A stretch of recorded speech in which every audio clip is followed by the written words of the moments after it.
Věděli jsme, že návrh rekonstrukce náměstí bude velice složitý, ale i přesto jsme do toho šli, protože my se ničeho nebojíme. No nic, zpátky k věci. První věc, kterou jsme na náměstí změnili, bylo to, že jsme na místo kamenné historické dlažby dali zelené plochy. Dále jsme zasadili na náměstí stromy. Také jsme přímo doprostřed náměstí umístili novou kašnu. Samotné katedrály svatého Bartoloměje jsme se ale nějak více nedotýkali. To se ale nedá říct o ostatních budovách stojících na náměstí. Na ty jsme dali zelené střechy. Dalším z našich nápadů bylo to, že by se na náměstí hodily zastávky. Ty jsme vytvorovali do zlatých půlkruhů a pak jsme na ně taky dali zelené střechy. Náš model je stavěn hned z několika vrstev a materiálů. První a také úplně nejspodnější vrstva, která tvoří pevný základ celého modelu, je laminodeska.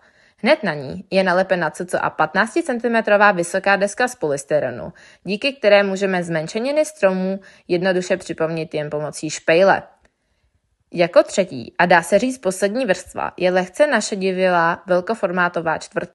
Jenž má úkol zakrýt nepěkný polystyren a také se lépe podává právě kamenné dlažbě. Na tento podklad přijdou modely staveb budov vytvářených z tvrdého papíru a následně sprejem nabarvených na bílo. Stromy jsou sestrojeny z nastříhaných kuchyňských houbiček, které jsou tavící pistolí slepené a nalepené na malé klacíky. Napodobenina trávníků má podobu zeleného filcu. Celý model se pohybuje v nemalých mírách. Náměstí má 138 x 193 metrů a tak je základová dřevěná deska seříznutá na rozměry 70 x 85 x 1,5 cm. Jelikož je však náměstí poměrně velké, pohybujeme se v měřítku 1:260. Stromy by však v takto malé podobě nevynikly, proto jsme se rozhodli udělat v tomto případě výjimku a stromy tak zvětšit až trojnásobně, aby byla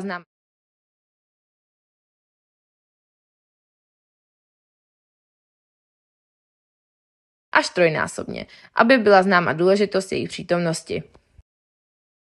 Proskleným kanálkem, který se klikatí odkašne na rohu náměstí až do jeho samostatného středu, je získávána z pozlacených již stávajících kašen, kde voda často přepadává na zem a stává se tak nevyužitou.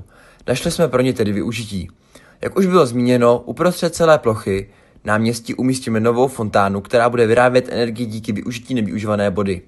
Jakmile se kanálky dostane do pomyslného hlavního bazénku, začne ho plnit, následně přepadávat a vytvářet tak zajímavý dojem. Dostatečně dlouhým pádem nabere ideální rychlost na to, roztočit malou vodní turbínu, jejíž energie bude následně přenesena do osvětlení celé trasy skleněných osvícených kanálků. Bezpečnost fontány bude řešena sítí a strany, kde stéká voda, budou zdobeny břečťanem.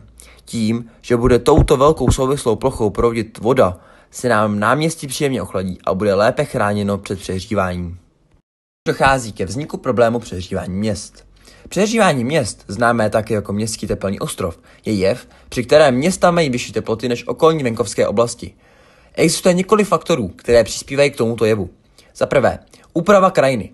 Města mají obvykle mnohem více asfaltu a betonu než venkovské oblasti. Tyto materiály mají nižší albedo, tedy schopnost odrážet sluneční záření, než přírodní půda a vegetace, což vede k absorci více slunečního záření a zvyšuje teploty. Změna povrchu půdy. Při urbanizaci dochází k odstranění přirozené vegetace a půdy a nahrazuje se městskými povrchy, což má za následek ztrátu schopnosti půdy, absorbující teplo a uvolňující vlhkost. Za třetí, znečištění vzduchu. Emise z dopravy, průmyslu a dalších lidských aktivit způsobují znečištění vzduchu. Tyto látky mohou ovlivnit mikroklima měst, včetně teploty vzduchu. Za čtvrté, změny ve vegetaci a lesních porostech. Změny ve městské vegetaci, zejména pokles počtu stromů a zeleně, mohou snížit stín a odstranit přirozený chladicí efekt. Za páté, teplotní emise z budov a infrastruktury.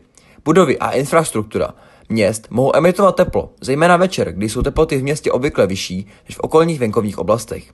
Za šesté, teplotní generátory dopravy. Automobily a průmyslová zařízení produkují teplo. V hustě obydlených městech může být teplná produkce z dopravy značná. Celkově lze říct, že urbanizace a lidská aktivita vytvářejí městské prostředí, které má odlišné tepelné vlastnosti než okolní přírodní krajina. Tento jev městského tepelného ostrova má několik negativních dopadů. včetně zvýšené energetické spotřeby pro chlazení, zhoršené kvality vzduchu a zdravotních problémů obyvatel měst. Tak, to by bylo všechno. Doufám, že jste si video užili a my se zase na vás budeme těšit třeba příští rok.